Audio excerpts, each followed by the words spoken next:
Hello बच्चों, तो आइए देखते हैं क्वेश्चन क्या कह रहा है।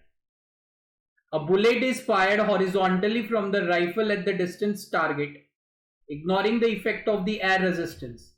Which of the following is correct? What will be the horizontal acceleration? What will be the vertical acceleration? Question अगर आप ध्यान से देखते हो तो बुलेट को गन से फायर किया गया है, हॉरिजॉन्टली फायर किया गया है, तो उस पर कितने तरीके के एक्सेलरेशन लगते हैं वो देखिए।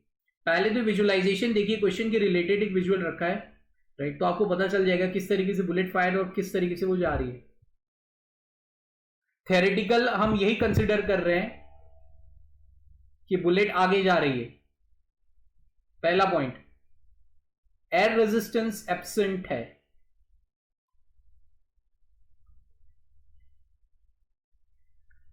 राइट? एयर रेजिस्टेंस क्या है? एब्सेंट है।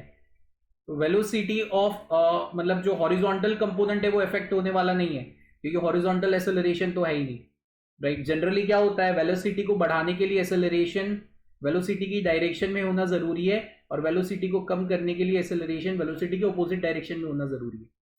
सेकेंड केस, अगर वो आगे मूव कर रहा है तो एक डाउनवर्ड एक्सेलरेशन आता है ग्रेविटी, वो उसके मोशन को अफेक्ट करता नहीं है, right? Because angle between them is 90 degree and work done will be zero. Work done यही होता है ना, F D cos theta.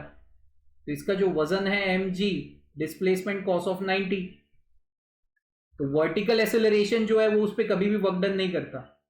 Acceleration velocity पे तभी वर्क डन करता है जब वो पैरेलल हो या एंटी पैरेलल हो।